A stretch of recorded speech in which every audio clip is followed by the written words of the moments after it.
सबसे पहले हम आपको यह बताएंगे कि अयोध्या में रामलला की प्राण प्रतिष्ठा के सिर्फ 227 घंटे के बाद काशी में भगवान शिव की भी पूजा अर्चना शुरू हो गई है और 31 वर्षों के बाद ऐसा हुआ है जब ज्ञानवापी मस्जिद के व्यास तहखाने में आदि विश्वेश्वर के अस्थाई मंदिर को स्थापित किया गया है और जिला प्रशासन ने काशी विश्वनाथ मंदिर आने वाले श्रद्धालुओं को भी इस तहखाने में हिंदू देवी देवताओं के दर्शन करने की अनुमति अब दे दी है।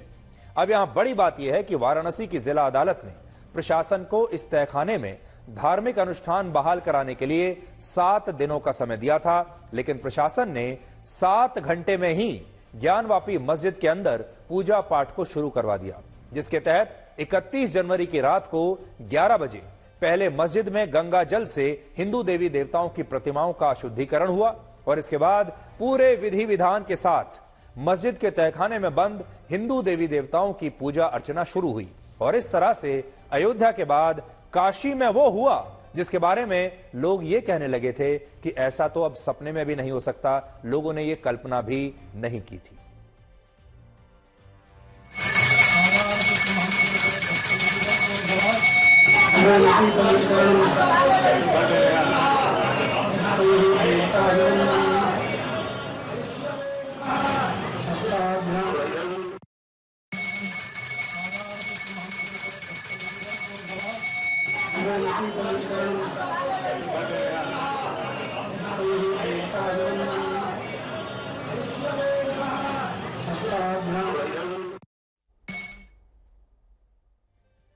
अब मंदिर पर बनी ज्ञानवापी मस्जिद के इस व्यास तहखाने में प्रतिदिन 5 बार आरती होगी, 5 बार पूजा होगी, जिनमें सुबह 3:30 बजे होने वाली मंगल आरती सबसे अहम है और यह आरती भगवान को जगाने के लिए होती है। इसके बाद दोपहर 12 बजे, फिर शाम को 4 बजे, इसके बाद शाम 7 बजे और हर रोज रात को 10:30 बजे भगवान को शयन कराने के लिए शयन आरती की जाएगी।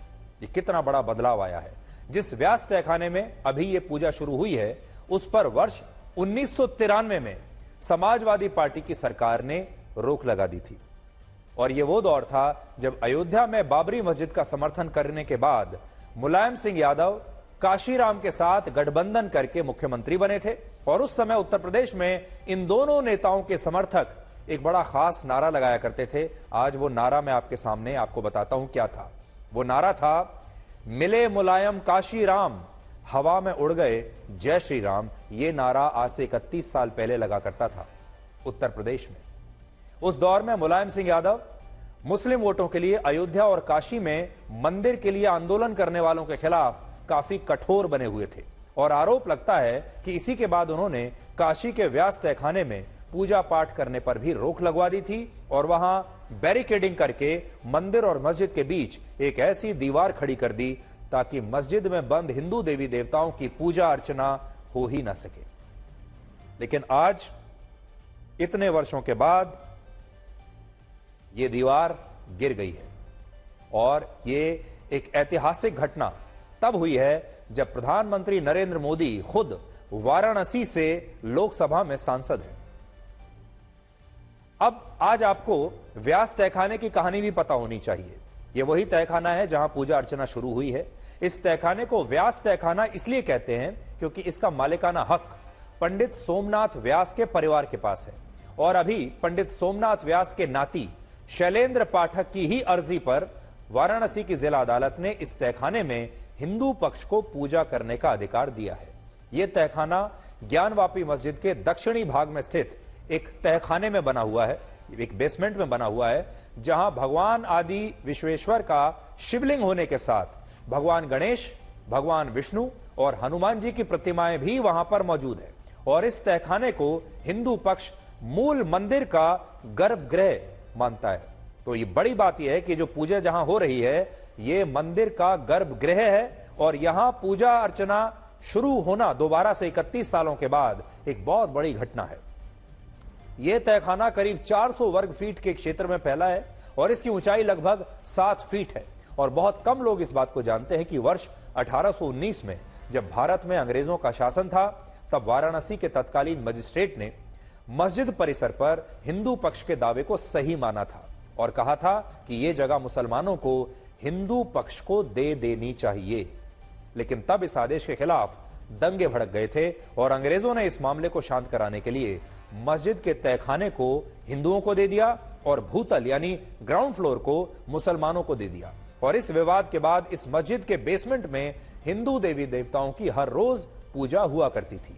लेकिन आज से 31 वर्ष पहले वर्ष 1993 में जब मुलायम सिंह यादव उत्तर प्रदेश के मुख्यमंत्री थे, उनकी सरकार ने इस पूजा पाठ को भी बंद करा दिया। और हिंदू पक्ष का यह भी दावा है कि उसके पास ऐसे सबूत हैं, ऐसे साक्ष्य हैं जिनसे यह साबित होता है कि इस मस्जिद के नीचे मूल मंदिर के इस गर्भगृह में वर्ष 1551 से पूजा हो रही थी। यानी जब मस्जिद भी नहीं थी, उससे 1 सदी पहले से इस स्थान पर पूजा के साक्ष्य आज हिंदू पक्ष के पास मौजूद है।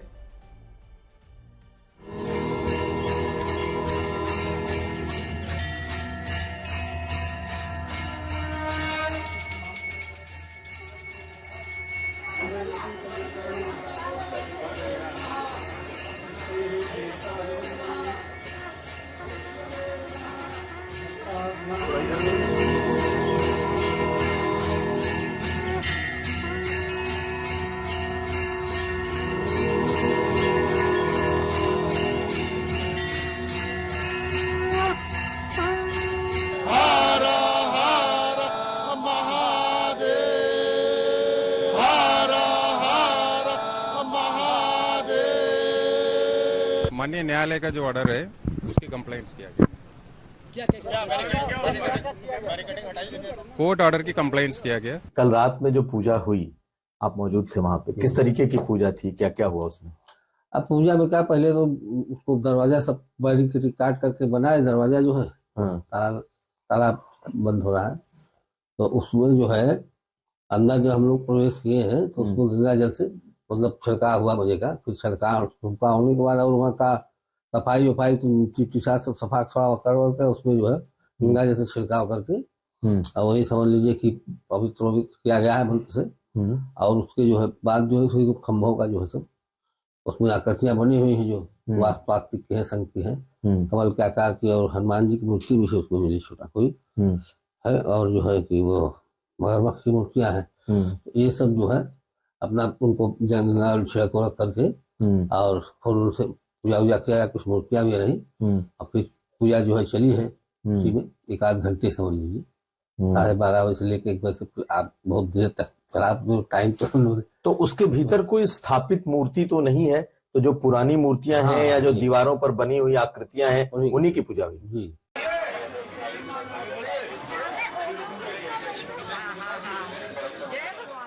जब कल रात को पूजा हुई थी और सुबह भी नित्य पूजा शुरू हो गई थी, उसके बाद आम श्रद्धालुओं के वहां जाने का दौर शुरू हो गया है। मंदिर ट्रस्ट की तरफ से अनुमति दे दी गई है कि वहां जो हमारे ठीक सामने का इलाका दिख रहा है वो दक्षिणी छोर है, जहां पर वजूखाना के ठीक सामने या यूं कहें नीचे तहखाना को खोला गया है। जी, हम लोग व्यासपीठ की पूजा करेंगे, जहाँ पे पहले 92 तक पूजा होती चली आई है उसी की हम लोग फिर से पूजा कर रहे हैं। हमारे देश में आज भी बहुत सारे ऐसे लोग हैं जिन्हें ऐसा लग रहा है कि देश में और उत्तर प्रदेश में अभी क्योंकि बीजेपी की सरकार है इसलिए अयोध्या के बाद अलग अलग मस्जिदों के स्थान पर मंदिरों के होने के दावे किए जा रहे हैं और धीरे धीरे ये मंदिर अनलॉक हो रहे हैं। ये सिर्फ हिंदू वोटों की राजनीति के लिए हो रहा है, ऐसे आरोप आजकल लगाए जाते हैं। तो अब आप देखिए, चर्चा में आजकल अयोध्या के बाद काशी और मथुरा की मस्जिदें हैं और ये 3 मंदिर ऐसे हैं जिनकी पूरे देश में चर्चा हो रही है और पूरा देश ये चाहता था, हिंदू पक्ष जो देश का, कि ये तीनों मंदिर अब अनलॉक होने चाहिए। अयोध्या अनलॉक हो चुका है, काशी अनलॉक होने के प्रोसेस में है और अब अगला नंबर लोग चाहते हैं कि मथुरा का हो। हिंदू पक्ष चाहता है कि अगला नंबर मथुरा का भी हो। लेकिन सच्चाई देखिए क्या है। आरोप तो बहुत सारे लग रहे हैं, लेकिन सच्चाई यह है कि इन मस्जिदों के नीचे पहले भी मंदिर ही मौजूद थे। इन मस्जिदों के नीचे मंदिर मौजूद थे, उसके साक्ष्य जो आज मिले हैं, सैकड़ों वर्ष पहले भी ये साक्ष्य मौजूद थे और ये साक्ष्य कोई नए किसी ने बनाकर इन मस्जिदों के नीचे रख नहीं दिए हैं। लेकिन तब इन साक्ष्यों की इसलिए बात नहीं होती थी, इन सबूतों को इसलिए उजागर नहीं होने दिया गया क्योंकि उस समय हमारे देश में एक ऐसा राजनीतिक इकोसिस्टम था जिसमें मस्जिदों के स्थान पर मंदिर होने की बात करना भी एक अपराध माना जाता था और इसे सांप्रदायिक बताकर इसे धर्मनिरपेक्षता के खिलाफ बताया जाता था। एक ऐसा वैचारिक और राजनीतिक इकोसिस्टम बना दिया गया था कि वहां, जैसा मैंने आपको अभी बताया, 31 वर्ष पहले तो इस जगह पर पूजा पाठ ही बंद करा दिया था। तो उस समय आप कैसे ये उम्मीद कर सकते हैं कि अगर कोई सबूत लेके भी चला जाए तो उसकी कोई सुनवाई होगी? वरना आप खुद सोचिए, अदालतें तो पहले भी थी और यही साक्ष्य पहले भी मौजूद थे, लेकिन उस इकोसिस्टम में सरकारों के पास सबूतों को जुटाने का वैसा कन्विक्शन नहीं था जैसा कि आज है। अदालतें तो पहले भी थी, लेकिन अदालतें फैसला किस आधार पर सुनाएं? अदालतों के सामने जब कोई जाएगा और साक्ष्य प्रस्तुत करेगा तभी तो अदालतें फैसला सुनाएंगी। जब ठीक से पक्षकार अपना पक्ष अदालतों के सामने रखेगा तभी तो अदालत फैसला सुनाएगी। इससे पहले पक्षकारों को अदालत तक पहुंचने ही नहीं दिया जाता था। इन सबूतों तक पहुंचने का रास्ता बंद कर दिया गया था। इन सबूतों तक कोई पहुंच नहीं पाता था, ना कोई सर्वे करने की इजाजत मिलती थी, ना सबूतों को इकट्ठा करने की इजाजत मिलती थी और उस साइट से ही लोगों को दूर रखा जाता था। तो साक्ष्य मिलेंगे कहां से? और जब ये सर्वे हुए, एएसआई ने जब इतने सारे सर्वेज किए तो जो सच है वो लोगों के सामने आ गया। तो अब ये साक्ष्य अदालतों तक पहुंच पा रहे हैं, इसलिए अदालतें न्याय के आधार पर यह फैसला दे रही हैं। और अब काशी के मामले में अदालत का जो फैसला आया है वो फैसला इस केस में एक बहुत बड़ा टर्निंग पॉइंट साबित हो सकता है। इस देश की राजनीति में भी, इस देश के इतिहास में भी एक बहुत बड़ा टर्निंग पॉइंट साबित होगा, क्योंकि यहां भी हिंदू पक्ष जो लगातार कई सौ वर्षों से जो बात कहता आ रहा है वो बात आखिरकार सच निकली। कहते हैं कि दो अलग अलग दौर को निष्पक्ष ढंग से अगर समझना हो तो इसके लिए तस्वीरों से अच्छा कोई विकल्प हो नहीं सकता। आज मैं खुद नहीं बोलना चाहता, आपको दो तस्वीरें दिखाना चाहता हूं और वो दो तस्वीरें आपको अपने आप अलग अलग दौर की कहानियां सुना देंगी। एक तस्वीर है वर्ष 2016 की, जब उत्तर प्रदेश में समाजवादी पार्टी की सरकार थी और गणतंत्र दिवस की परेड में उत्तर प्रदेश की झांकी का स्वरूप कुछ ऐसा होता था जिसमें मुसलमानों को दिखाया जाता था। लेकिन अब उत्तर प्रदेश में बीजेपी की सरकार है और इस बार परेड में उत्तर प्रदेश की झांकी में राम मंदिर और भगवान राम की प्रतिमूर्ति थी। तो इन कुछ वर्षों में उत्तर प्रदेश में क्या बदला है वो आप इन तस्वीरों से खुद समझ सकते हैं। तो दो तस्वीरें हमने आपको दिखाई। यहां मैं ये बिल्कुल नहीं कह रहा हूं कि किसी झांकी में किसी अल्पसंख्यक वर्ग के व्यक्ति को दिखाना गलत बात है। भारत एक धर्मनिरपेक्ष देश है, ऐसा बिल्कुल नहीं होना चाहिए। सब धर्मों के लोगों को दिखाना चाहिए, लेकिन जानबूझकर एक खास धर्म को दिखाकर शोकेस करना, जानबूझकर एक दूसरे धर्म को दबाना, उसके पूजा स्थलों में साक्ष्य ना आने देना, पूजा स्थलों पर ताले लगवा देना, ये और वो भी सब कुछ चुनाव जीतने के लिए, ये धर्मनिरपेक्षता नहीं हो सकती।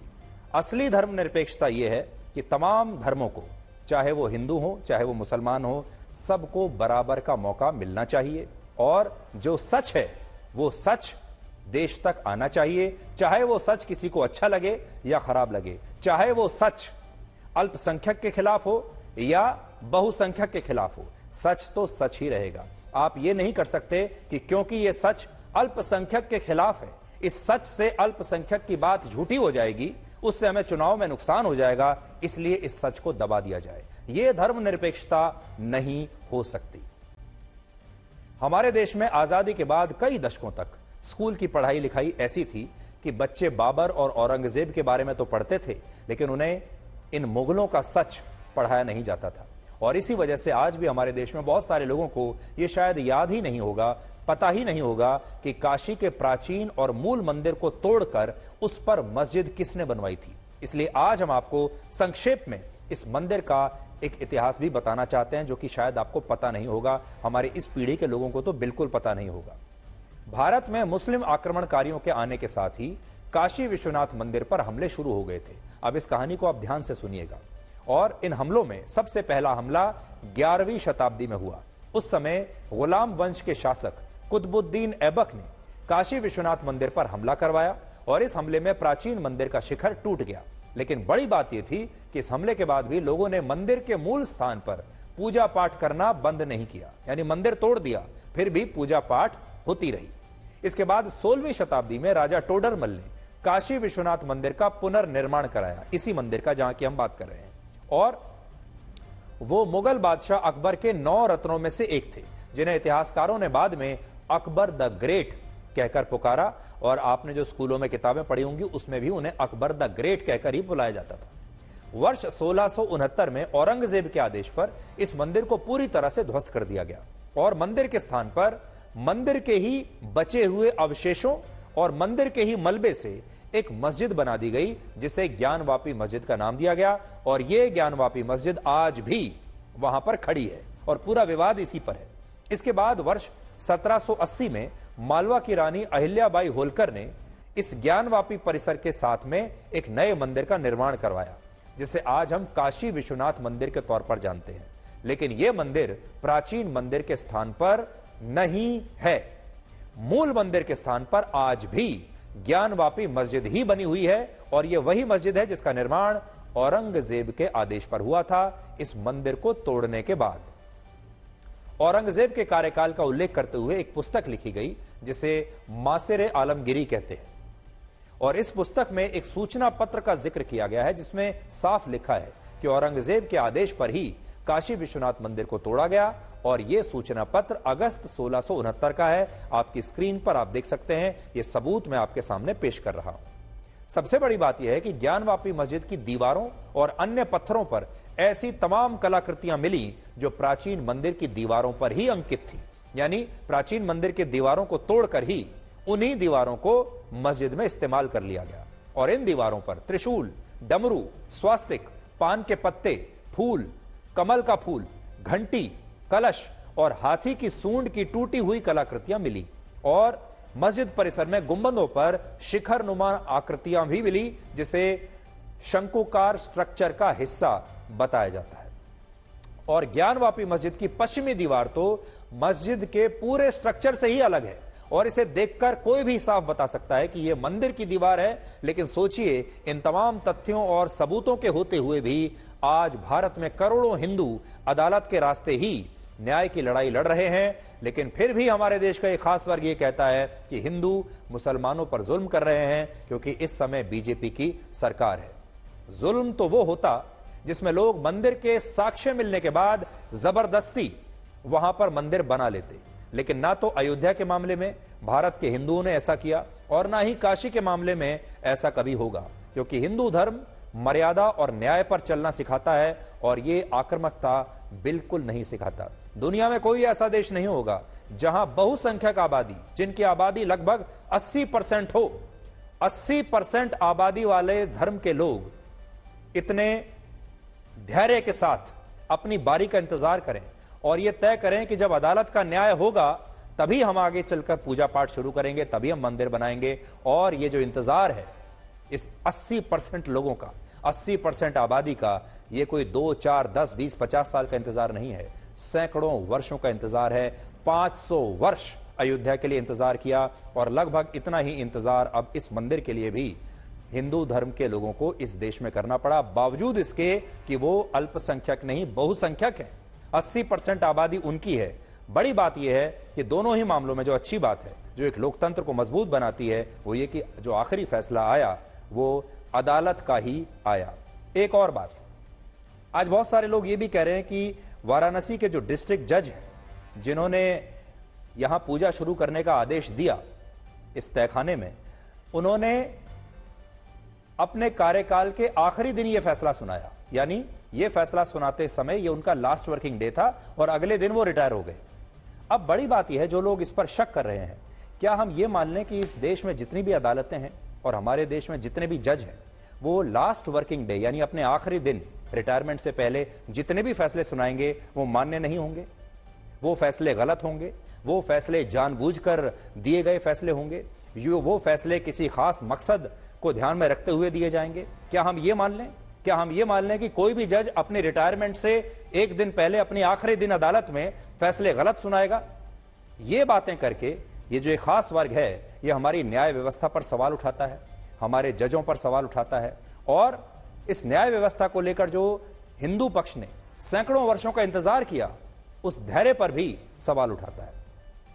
आपको याद होगा, जब अयोध्या में राम जन्मभूमि का मामला अदालत में लंबित था, तब हमारे देश का ही एक खास वर्ग और कुछ नेता कहते थे, अगर इस देश में राम मंदिर की बात हुई और राम मंदिर अगर कभी बना और सुप्रीम कोर्ट ने अगर राम मंदिर के बारे में फैसला दे दिया पक्ष में और उसके बाद राम मंदिर का निर्माण शुरू हुआ, तो यह देश जल जाएगा, भारत में आग लग जाएगी, भारत में दंगे भड़क जाएंगे। यह संभव नहीं है। लेकिन जब सुप्रीम कोर्ट ने राम मंदिर के पक्ष में फैसला दिया और जब अयोध्या में 22 जनवरी को रामलला की प्राण प्रतिष्ठा हुई, तो ना तो कहीं आग लगी और ना ही कहीं कोई दंगा हुआ। इससे बात समझ में आती है कि शायद भारत के सभी मुसलमान राम मंदिर के खिलाफ नहीं है। सिर्फ कुछ मुट्ठी भर मुसलमानों के ठेकेदार हैं जो ऐसी बात करके अपनी दुकान चलाते हैं, अपनी राजनीति करते हैं, वोट लेते हैं और दुकानदारी करते हैं। भारत का आम मुसलमान आज इस बात से कोई मतलब नहीं रखता और इससे यह साबित होता है। और आज भी काशी में ज्ञानवापी के मामले पर यही धारणा बनाई जा रही है कि इससे देश के मुसलमानों की भावनाएं आहत हो रही हैं। आहत तो हो रही हैं, लेकिन मुसलमानों के जो थोड़े से ठेकेदार हैं उनकी भावनाएं आहत हो रही हैं और पश्चिमी मीडिया जो है उनकी जो भावनाएं हैं वो आहत हो रही हैं। कुछ एक चैनल है पश्चिमी मीडिया के, वो लगातार इस पर कह रहे हैं कि मुसलमानों पर बड़ा जुल्म हो रहा है, अल्पसंख्यक लगातार खतरे में आ गए हैं। लेकिन ये सारी बातें झूठ हैं, ये सारी बातें गलत हैं।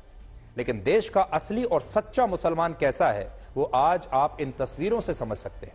राम मंदिर से आई ये तस्वीरें मुसलमानों के उस जत्थे की हैं जो पैदल चलकर और तपस्या करके 6 दिन में लखनऊ से अयोध्या पहुंचा है पैदल। और कल इन मुसलमानों ने राम मंदिर के दर्शन किए हैं, भगवान श्री राम के दर्शन किए हैं। इस जत्थे में कुल मिलाकर 250 मुसलमान थे जिन्होंने 25 जनवरी को लखनऊ से अयोध्या के राम मंदिर पहुंचने के लिए 130 किलोमीटर लंबी यात्रा पैदल की। और इस दौरान ये सारे राम भक्त मुसलमान प्रतिदिन 25 किलोमीटर पैदल चलते थे। और कल शाम जब ये राम मंदिर पहुंचे तो इनका उत्साह देखने वाला था, उनका उत्साह 7वें आसमान पर था। और ये रामलला की प्रतिमा को देखकर उनके सामने अपना शीश झुका रहे थे और ये भी कह रहे थे कि उनकी भगवान राम में पूरी आस्था है और वो मानते हैं कि ये तमाम लोग असल में भगवान श्री राम के ही वंशज हैं, क्योंकि भारत में रहने वाला हर व्यक्ति भगवान श्री राम का वंशज है, जिसमें ये मुसलमान भी है।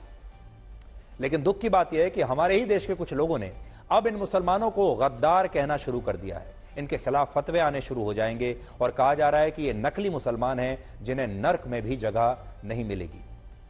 लेकिन सोचिए, जब भारत के लाखों हिंदू हर साल अजमेर शरीफ की दरगाह पर जाते हैं, या जब भारत के प्रधानमंत्री नरेंद्र मोदी मुस्लिम देशों की मस्जिदों में जाते हैं, या जब फ्रांस के राष्ट्रपति इमैनुअल मैक्रों अभी अपनी भारत यात्रा के दौरान दिल्ली में हजरत निजामुद्दीन की दरगाह पर जाते हैं, तो किसी को इन तस्वीरों पर कोई आपत्ति नहीं होती।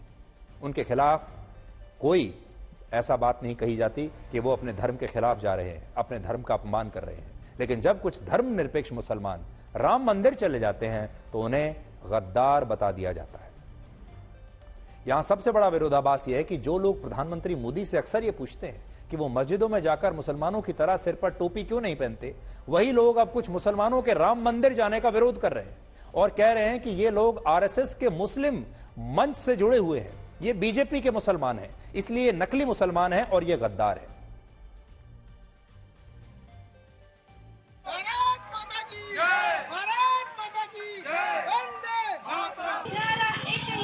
जय श्री राम, जय श्री राम, भारत माता की जय, वंदे मातरम, भारत माता की जय, भारत माता की जय। रामलला के दर्शन किए जा रहे हैं? जी, रामलला के दर्शन के लिए जा रहे हैं।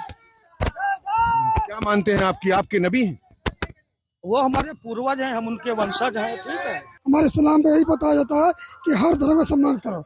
इसके लिए आज हम लोग इकट्ठे होकर एकता के प्रतीक यहाँ पर प्रस्तुत कर रहे हैं। भगवान श्री राम में माँ पहले से बाद में है, तो मुसलमान तो पहले से जुड़ा हुआ है जो है। ये मैंने यात्रा लखनऊ से निकाली है पैदल, 25 किलोमीटर प्रतिदिन चलकर हम लोग आए हैं भाईचारे के पैगाम को लेकर। पैगाम यही है कि हम लोग दर्शन के लिए आए, आप सभी लोग आए और एकता बना के रखें और खुशी से रहे और खुश रखें सबको। क्या पैगाम है? राम हमारे पूर्वज हैं और पूर्वज से अपने मिलने जा रहे हैं। तो आज हम एक बार फिर से ये कहना चाहेंगे कि हमारे देश के मुसलमानों के जो नेता हैं, उनके जो ठेकेदार हैं, उन्होंने वर्षों पहले एक बहुत बड़ी गलती की थी। उन्हें अयोध्या में राम मंदिर पर अपना दावा छोड़ देना चाहिए था, बाबरी मस्जिद पर दावा छोड़ देना चाहिए था, क्योंकि राम मंदिर भगवान श्री राम की जन्मभूमि है और वो हिंदुओं के लिए एक विशेष स्थान उनके जीवन में रखता है। इसलिए मुस्लिम पक्ष को उस समय एक मौका था कि वो बाबरी मस्जिद पर अपना दावा छोड़ देता और हिंदू पक्ष से कहता कि क्योंकि ये भगवान श्री राम की जन्मभूमि है, आप खुलकर इस पर भव्य मंदिर बनाइए, हम समझ सकते हैं कि इसका महत्व आपके लिए कितना बड़ा है। और जबकि बाबरी मस्जिद उनके लिए एक प्रॉपर्टी थी, एक प्रॉपर्टी डिस्प्यूट था जिसमें वो नमाज भी नहीं आता करते थे। अब वो मामला तो निकल गया। अब दूसरा मौका, सुनहरा अवसर हमारे देश के मुस्लिम पक्ष के पास आया है, जो ज्ञानवापी मस्जिद पर अगर उन्होंने अपना अधिकार छोड़ दिया, अपना दावा छोड़ दिया और आज भी अगर वो कहें हिंदू पक्ष को कि आप इसे रख लीजिए और आप इसमें यहां भव्य मंदिर बनाइए और यहां पूजा पाठ शुरू कीजिए, तो यकीन मानिए हमारे देश में असल में जो धर्मनिरपेक्षता है वो ये धर्मनिरपेक्षता है और ये हमारे देश में एक नई मिसाल बन जाएगा। हमारे देश में धर्मनिरपेक्षता की परिभाषा को लेकर इतना कंफ्यूजन पैदा कर दिया गया है और वो इसलिए है क्योंकि हमारे संविधान में धर्मनिरपेक्षता को दो अलग अलग तरीके से परिभाषित किया गया है। देखिए संविधान क्या कहता है इसके बारे में। संविधान के तहत सभी धर्मों का सम्मान करना और सभी धर्मों को बराबर मानना भी धर्मनिरपेक्षता है। जो हम कह रहे हैं सभी धर्मों को बराबरी का मौका मिलना चाहिए और अल्पसंख्यकों के अधिकारों की रक्षा करना भी धर्मनिरपेक्षता है हमारे संविधान के मुताबिक। अब समस्या यह है कि भारत में अल्पसंख्यक अकेले मुसलमान नहीं है, अल्पसंख्यक सिख भी हैं, अल्पसंख्यक जैन भी हैं, ईसाई भी हैं, बौद्ध धर्म के लोग भी हैं और पारसी धर्म के लोग भी हैं। सबसे ज्यादा अल्पसंख्यक तो पारसी हैं जिनकी संख्या बहुत ही कम है। लेकिन क्या हमारे देश में पारसी असुरक्षित महसूस करते हैं? क्या बौद्ध जैन असुरक्षित महसूस करते हैं? इन धर्मों के लोगों की आबादी बहुत कम है और ये धर्म वोट बैंक के लिहाज से राजनीतिक पार्टियों को कोई ज्यादा फायदा पहुंचा नहीं सकते क्योंकि इनकी आबादी ही कुछ नहीं है। ये ना किसी को हरा सकते हैं ना किसी को जिता सकते हैं। इसलिए हमारे देश में अल्पसंख्यक का असली मतलब सिर्फ मुसलमानों तक सीमित कर दिया गया क्योंकि उनकी संख्या 20 करोड़ है और मुसलमानों के अधिकारों की रक्षा को ही असली धर्मनिरपेक्षता मान लिया गया क्योंकि उनकी संख्या ज्यादा है, उनके वोट ज्यादा हैं और बड़ी बड़ी पार्टियों ने इसे एक बिजनेस मॉडल बना लिया चुनाव जीतने का। और वो मुसलमानों की भावना से भी खेलते रहे और हिंदुओं की भावना से भी खेलते रहे। मकसद सिर्फ इतना था कि चुनाव जीतना है, एक अलग वोट बैंक तैयार करना है। जबकि धर्मनिरपेक्षता का विचार जिन पश्चिमी देशों से भारत ने अपने संविधान में कॉपी किया, वहां इसका मतलब यह कभी था ही नहीं। उन देशों में इसका मतलब था सभी धर्मों को समान मानना, लेकिन भारत में कुछ नेताओं ने अपनी राजनीति के लिए इसके मतलब को बदल दिया और इसी वजह से अब हमारे देश में जब कोई भगवान श्री राम का अपमान करके सुपरस्टार बन जाता है, मशहूर बन जाता है, तो इसे धर्मनिरपेक्षता की जीत बताया जाता है। लेकिन जब कोई मुस्लिम राम मंदिर जाता है तो उसे गद्दार बताकर उसके खिलाफ फतवा जारी हो जाता है और इसी बात को धर्मनिरपेक्षता के खिलाफ बताया जाता है। अब आप देखिए, बिग बॉस के एक विनर है, स्टैंड अप कॉमेडियन, भगवान राम का अपमान करते करते यहां तक पहुंच गए और इसी देश के लोगों ने भारी संख्या में वोट डालकर उन्हें जिता भी दिया। और यहां भी आप देख सकते हैं कि कितनी उनकी लोकप्रियता है, कितने लोग उनसे मिलने के लिए आए हैं। इसे लोग कहते हैं कि यह धर्मनिरपेक्षता है। लेकिन ये मुसलमान अगर राम मंदिर चले जाएं तो इनके खिलाफ फतवे आ जाते हैं और कहा जाता है कि यह गद्दार है। ये दोनों तस्वीरें आपके सामने आज मैं प्रस्तुत करता हूं, पेश करता हूं, आप सोचिएगा। अब हम मोदी सरकार के इंटरिम बजट का विश्लेषण करेंगे और आपको बताएंगे कि इस बजट का आपके जीवन पर और देश के आर्थिक स्वास्थ्य पर क्या असर पड़ेगा। सबसे पहले आपको आज के बजट की 5 बड़ी बातें बताते हैं क्योंकि इन बातों से ही आपको इस इंटरिम बजट का मूल स्वभाव आज समझ में आएगा। पहली बात, यह लोकसभा चुनाव से पहले सरकार का आखिरी बजट था, लेकिन इसके बावजूद सरकार ने इसे चुनावी बजट नहीं बनने दिया। सरकार ने इस बजट में ऐसी कोई लोक लुभावन घोषणा नहीं की जिससे उसे चुनाव में फायदा होता और यह मोदी सरकार ने एक नई परंपरा की शुरुआत की है। इससे पहले हमारे देश में अंतरिम बजट का मतलब चुनावी बजट होता था जिसमें सरकारें बजट के माध्यम से लोगों को अलग अलग लालच देकर चुनाव में जीतने की कोशिश करती थी। लेकिन मोदी सरकार ने इस परंपरा को आज बदल दिया। दूसरा, इस बजट में सरकार का कॉन्फिडेंस यानी उसका आत्मविश्वास साफ दिखाई देता है और इससे पता चलता है कि मोदी सरकार आने वाले लोकसभा चुनाव में अपनी जीत को लेकर पूरी तरह आश्वस्त है और प्रधानमंत्री मोदी को अपने काम पर, अपनी उपलब्धियों पर इतना भरोसा है कि उन्हें ऐसा लगा नहीं कि बजट में कुछ लोक लुभावन घोषणाएं करके इसका कुछ फायदा उठाया जाए।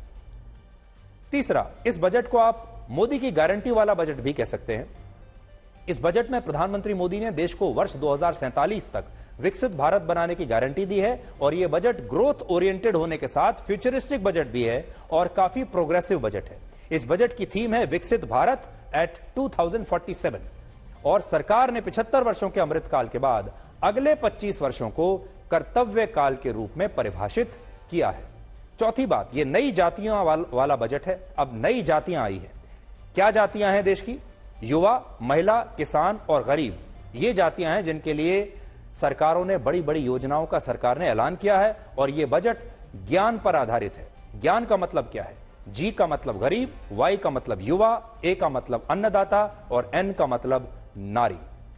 और पांचवा, इस बजट के तहत देश में सड़कें, पुल और इंफ्रास्ट्रक्चर को बेहतर बनाने पर जोर दिया गया है और इसके लिए रक्षा मंत्रालय, परिवहन मंत्रालय और रेलवे के बजट में ऐतिहासिक वृद्धि की गई है। इसके अलावा इसमें नए मेडिकल कॉलेज और अस्पताल बनाने का ऐलान किया गया है और शहरों के साथ ग्रामीण इलाकों के लिए भी बड़ी योजनाओं की घोषणा की गई है। और सबसे बड़ी बात ये बजट टेक्नोलॉजी और भारत की डिजिटल ग्रोथ को ध्यान में रखते हुए बनाया गया है और यह भारत को आत्मनिर्भर भारत बनाने का बजट है, क्योंकि इसमें छोटे कारोबारियों, नए स्टार्टअप्स, खेती के नए तरीके, भारत में ज्यादा उत्पादन और नई फैक्ट्रियों को स्थापित करने के लिए कई योजनाओं और कार्यक्रमों का ऐलान किया गया है। और इस बजट को और बेहतर तरीके से आपको समझाने के लिए आज हमारे साथ हैं भारत के commerce and industry minister Shri Piyush Goyal. Piyush ji, आपका बहुत बहुत स्वागत है। पीयूष जी, सबसे पहला सवाल यही, अभी तक की जो परंपरा रही है उसमें हमने ये देखा कि अलग अलग सरकारें चुनाव से ठीक पहले बजट को एक चुनावी टूल की तरह इस्तेमाल करती थी। बजट चुनावी हुआ करते थे, लोक लुभावन उनके अंदर घोषणाएं की जाती थी। आज का जो बजट है, विपक्ष की भाषा में कहूं तो बड़ा सूखा हुआ है। आज का बजट एक सर्जरी की तरह है जो सच है, यानी सच थोड़ी देर परेशान तो करता है लेकिन लॉन्ग टर्म में आपको बड़ा फायदा उससे होता है। तो क्या आप इसको यह मानेंगे कि ये प्रधानमंत्री मोदी का अपना कॉन्फिडेंस है कि वो चुनाव जीत ही रहे हैं? मुझे लगता है कि इसमें प्रधानमंत्री मोदी जी के कॉन्फिडेंस से ज्यादा भारत की जनता का कॉन्फिडेंस प्रधानमंत्री मोदी जी पे झलकता है। प्रधानमंत्री नरेंद्र मोदी जी ने जनता का विश्वास अपने काम से जीता है, जनता का विश्वास अपनी ईमानदारी से जीता है, अपनी मेहनत से जीता है। और जिस प्रकार से 10 वर्ष में भारत के अमूलचूल परिवर्तन हुआ है, जिस प्रकार से एक बहुत ही कमजोर अर्थव्यवस्था आज विश्व की 5वीं सबसे कमजोर अर्थव्यवस्था बन गई, फ्रैजाइल 5 टू टॉप 5, महंगाई नियंत्रण में, ब्याज के दर नियंत्रण में, विदेशी मुद्रा दो गुनी हो गई है, विदेशी निवेश आ रहा है। एक प्रकार से भारत में ऐसा कोई पहले कभी परिस्थिति इतनी मजबूत नहीं थी कि लोगों में आत्मविश्वास हो कि भारत भी कभी विकसित देश बन सकता है। पर आज लोगों को विश्वास है कि मोदी है तो मुमकिन है। ये भारत का समय है और आज देश तैयार हो गया है बड़ी चुनौती लेने के लिए। आज का जो बजट है ये एक प्रकार से उस चुनौती की आधारशिला रखता है कि हम अभी तैयार हैं विकसित भारत बनने के लिए।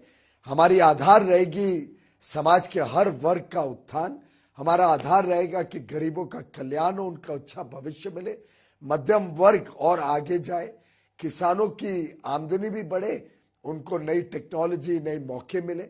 किस प्रकार से महिला की नारी शक्ति को हम वंदन करते हैं, अभी 1/3 रिजर्वेशन भी की है, लेकिन साथ ही साथ नारी शक्ति की जो संभावनाएं हैं देश की विकास यात्रा को गति देने के लिए उसका सम्मान किया गया है। और होलिस्टिकली देखें तो बड़ा प्रैग्मेटिक बजट है, बड़ा प्रोग्रेसिव बजट है, बड़ा फॉरवर्ड लुकिंग है। मैं साधुवाद करता हूं प्रधानमंत्री मोदी जी का, निर्मला जी का, कि उन्होंने इतना बेहतरीन बजट आज पेश किया। जी, आप तो कॉमर्स और इंडस्ट्री मिनिस्टर हैं और आप जानते हैं कि किसी भी बिजनेस मॉडल में कंटिन्यूटी बहुत जरूरी है।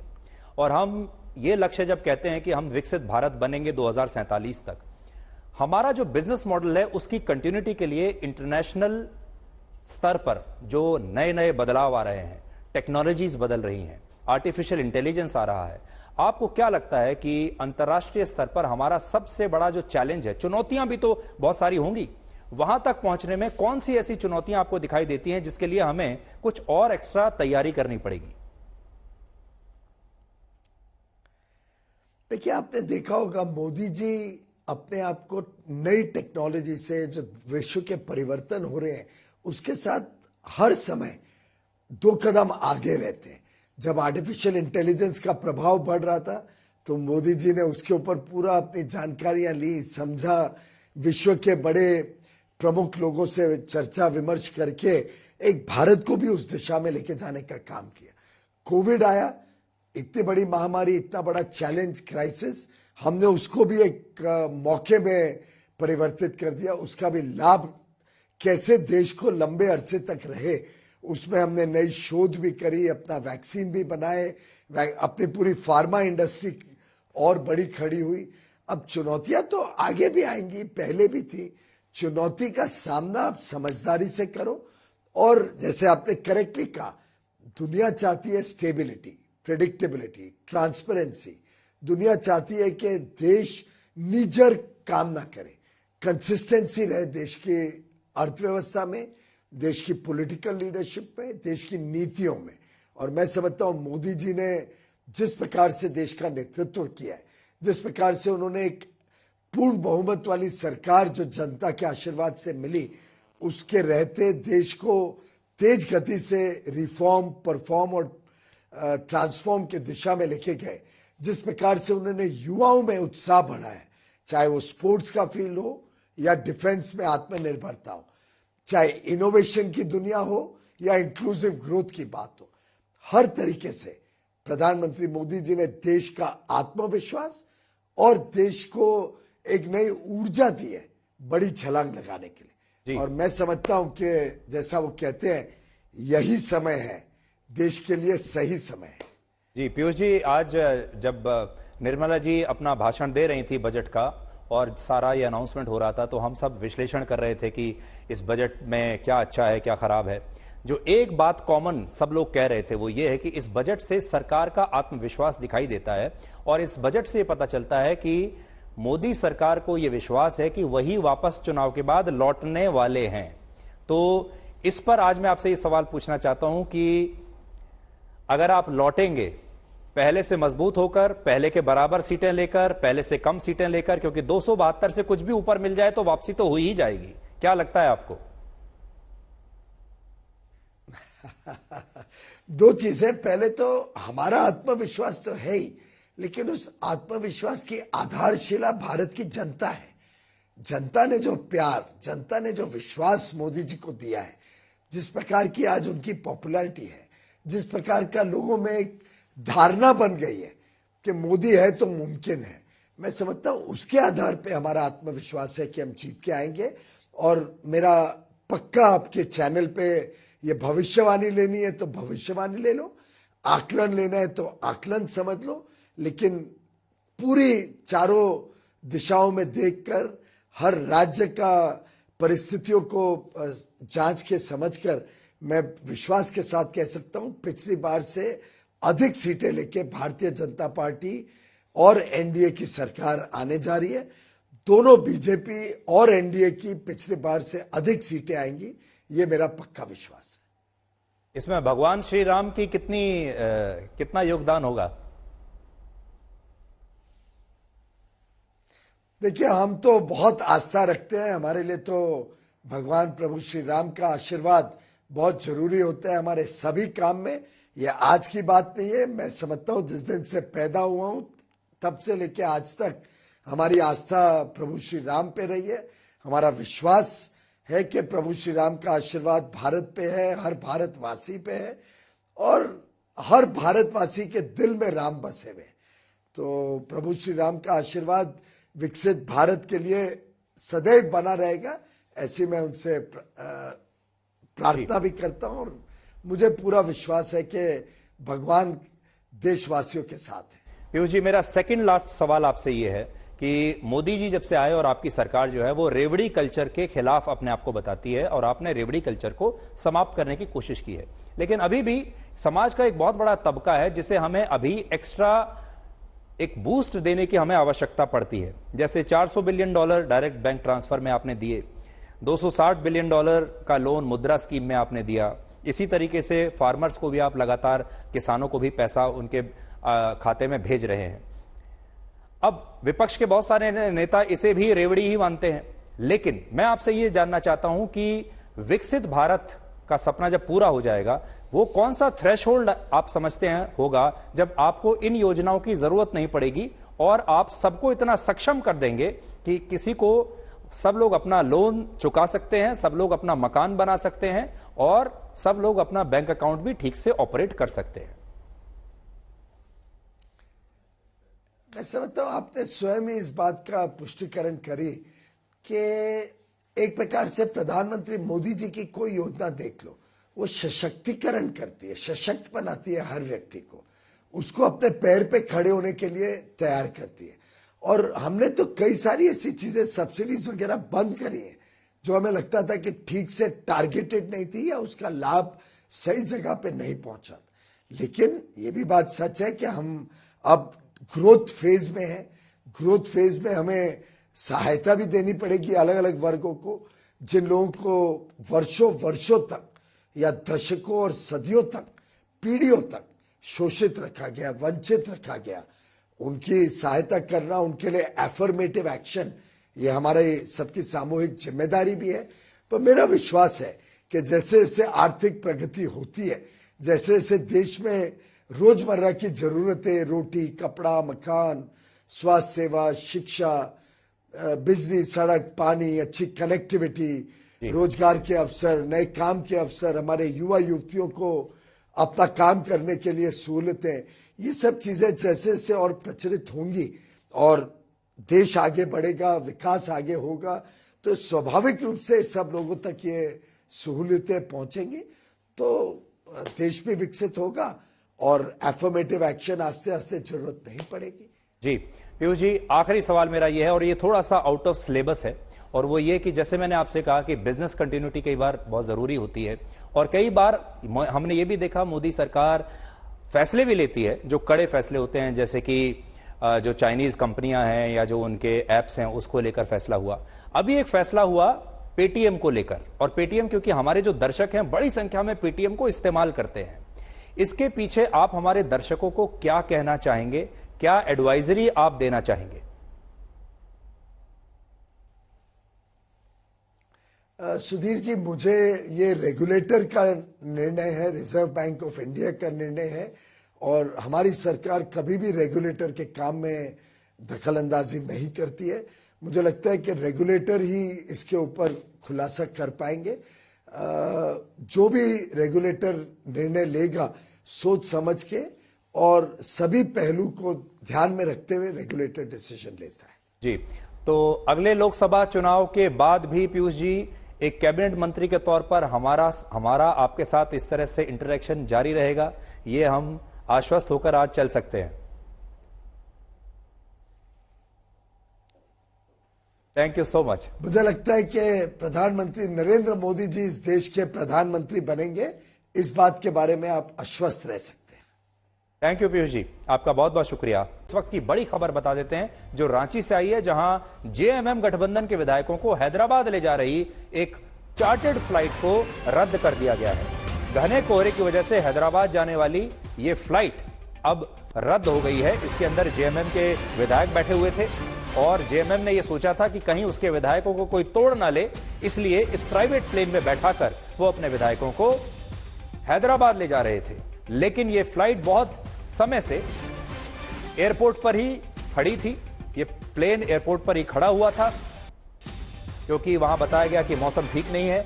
कुल मिलाकर बात यह है कि इस फ्लाइट जो है ये टेक ऑफ नहीं कर पाई और ये जो विधायक हैं ये रांची छोड़कर नहीं जा पाए और अब इन्हें वापस हवाई अड्डे से इस प्लेन से बाहर निकालकर एक बस में बैठाकर दोबारा रांची ले जाया जा रहा है। तो जेएमएम ने जो ये सोचा था कि अपने सारे विधायकों को एक प्राइवेट प्लेन में बैठाकर झारखंड से कहीं बाहर ले जाएं, हैदराबाद ले जाएं, क्योंकि हैदराबाद में उनके दोस्तों की सरकार है, उन्हें लगा कि वहां उनके विधायक सुरक्षित रहेंगे, हॉर्स ट्रेडिंग नहीं हो पाएगी। लेकिन वो जो उनकी योजना थी वो कामयाब नहीं हो पाई। और बड़ी बात यह है कि हेमंत सोरेन आज की रात जेल में काटेंगे और आज उन्हें जुडिशियल कस्टडी में भेज दिया गया है, न्यायिक हिरासत में, जिसका मतलब है कि वो जेल में आज रात को रहेंगे। कल अदालत फैसला सुनाएगी कि कितने दिन की रिमांड ईडी को मिलती है और उनका मामला कल सुप्रीम कोर्ट में भी आ रहा है। सुप्रीम कोर्ट में भी वो चले गए हैं अपने इस अरेस्ट के खिलाफ। और बड़ी बात यह है कि अभी तक जेएमएम को नई सरकार बनाने के लिए न्योता नहीं मिला है, जिससे बहुत सारे लोगों को यह शक हो रहा है कि कहीं ऐसा तो नहीं कि बीजेपी इन विधायकों को तोड़कर अपनी सरकार बना ले या फिर कुछ और वहां हो जाए, जिससे यह समझे कि जेएमएम की सरकार वहां पर ना रहे। हम ऐसे वक्त में जी रहे हैं जहां ड्रामे देखकर लोग रोते हैं और हकीकत देखकर कहते हैं कि सब ड्रामा है।